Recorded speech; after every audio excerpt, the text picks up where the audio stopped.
Você já se perguntou como o Robin realmente morreu no Snyderverse? A cena da Batcaverna em Batman vs Superman deixou pistas, mas Zack Snyder já revelou mais detalhes de como essa tragédia devastou o Batman.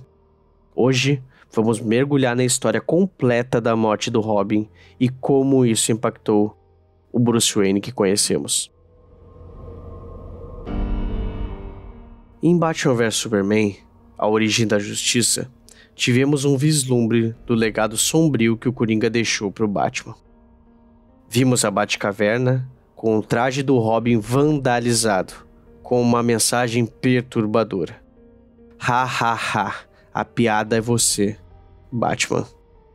Essa cena nos mostrou que o Robin foi brutalmente assassinado, mas Zack Snyder sempre manteve em segredo os detalhes dessa história. Até agora. Nesse vídeo, eu vou contar a história completa de como Robin morreu no Snyderverse, com base nas revelações do Zack Snyder e como isso seria explorado no roteiro de Liga da Justiça 2. Vamos entender o que levou a esse momento trágico e como isso abalou o Batman para sempre. A verdadeira identidade do Robin no Snyderverse. No Snyderverse, o Robin morto não é o Jason Todd, como muitos pensavam inicialmente.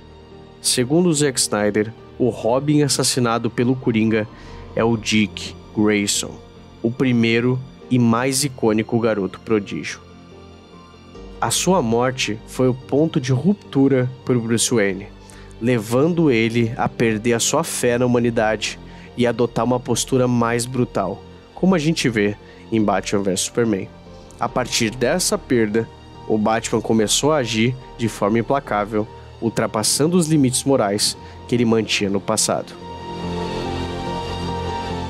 O evento fatal. A morte do Robin. Agora, a pergunta que todos querem saber. Como Robin realmente morreu? Tudo teria acontecido no ano 2000. 5 anos após o Bruce Wayne se tornar o Batman, começando as suas atividades em 1995. Em agosto de 2000, Dick Grayson estava atuando como Robin há algum tempo, formando uma parceria sólida com o Cavaleiro das Trevas. Naquela noite fatídica, Bruce e Dick estavam investigando uma série de bombas que estavam espalhadas pela cidade. O Coringa, interpretado pelo Jared Leto, sabia que a maior vulnerabilidade do Batman não era física, mas emocional. O Robin. O palhaço do crime armou uma armadilha para isolá-lo. A separação. Durante a missão, o Batman, acreditando que o Coringa estava atrás de reféns, enviou o Robin de volta à mansão Wayne para interceptá-lo. No entanto, essa era a verdadeira armadilha. Quando Robin chegou, ele foi recebido pelo Coringa, que já o aguardava. Não havia nenhum refém, apenas a morte certa. A luta mortal na mansão Wayne. Seguimos uma linha inspirada na HQ Morte em Família. O Coringa e o Robin lutaram de forma épica. O Robin não se deixou abater e lutou cada segundo para se manter vivo. Mas o Coringa, imprevisível, lançou explosões em pontos estratégicos da mansão. As explosões deixaram Robin gravemente ferido. E foi nesse momento que o Coringa começou o seu ataque brutal. Armado com uma barra de ferro, o Coringa espancou o Robin até a morte, rindo e zombando da sua dor, enquanto as chamas consumiam a mansão ao seu redor. A chegada do Batman. O Batman chegou tarde demais para salvar o seu parceiro. Ele encontrou o Coringa terminando o serviço, com Robin morrendo em seus braços. A raiva tomou conta de Bruce. Ele atacou o Coringa com uma fúria cega, quebrando todos os seus dentes e quase o matando. No entanto, mesmo enquanto era espancado, o Coringa ria, ciente de que havia destruído algo precioso para o Cavaleiro das Trevas. Por fim, o Batman conseguiu se controlar. Olhando para o traje do Robin queimado, pichado, com a frase que o Coringa escreveu, ele olhou para o Coringa, evitando matá-lo, mas não antes de deixá-lo terrivelmente ferido e com os dentes quebrados. Isso também explica por que o Coringa que a gente vê no Snyderverse tem os dentes de metal. As consequências da morte do Robin. Após a morte do Dick Grayson, o Bruce Wayne mudou para sempre.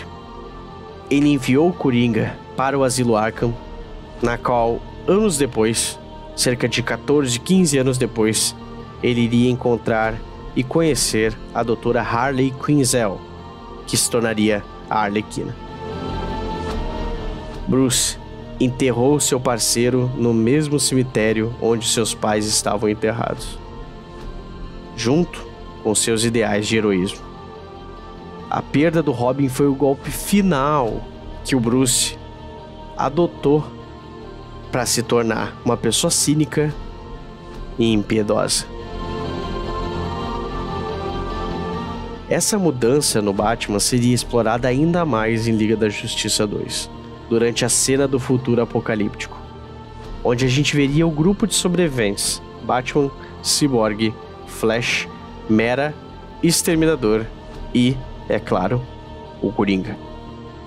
Antes deles partirem numa missão para roubar a caixa materna e reconstruir a esteira cósmica do Flash, que possibilitaria ele de viajar no tempo e evitar que aquele futuro acontecesse, eles se juntam, toda essa equipe de heróis, de anti-heróis, e começam a contar uma história sobre o que levou eles até aquele momento. O Coringa começa, e a história que ele decide contar era a verdadeira história de como ele matou o Robin. Cena de Liga da Justiça 2. O Coringa conta a história. Durante uma conversa tensa com os sobreviventes, o Coringa começa a provocar o Bruce, narrando a história da morte do Robin de uma maneira debochada. Ele diria algo como: era uma vez um garoto prodígio que achava que podia me derrotar. Enquanto ele contava a história, a cena voltaria em flashbacks, mostrando todos os detalhes sombrios que eu acabei de descrever para vocês. A explosão na mansão, a luta brutal e, finalmente, a morte de Dick Grayson. A morte do Robin foi o ponto de ruptura para Bruce, mas também seria um ponto de redenção. Após a morte do Superman, o Batman começa a redescobrir a sua fé na humanidade. Acreditar que um alienígena deu a sua vida para salvar a Terra fez com que o Bruce voltasse aos princípios que uma vez ele havia abandonado. Essa tragédia moldou o Batman que conhecemos no Snyderverse e seria essencial para o seu arco de redenção em Liga da Justiça e seus futuros filmes. Mas galera, essa é a verdadeira história da morte do Robin no Snyderverse. Um evento trágico que mudou para sempre o Batman. Gostou desse vídeo? Não esquece de deixar o seu like e se inscrever no canal para mais conteúdo sobre o Snyderverse. Compartilha com algum amigo. Muito obrigado pelo apoio de sempre. Eu vou ficando por aqui. É isso aí. Valeu. Falou.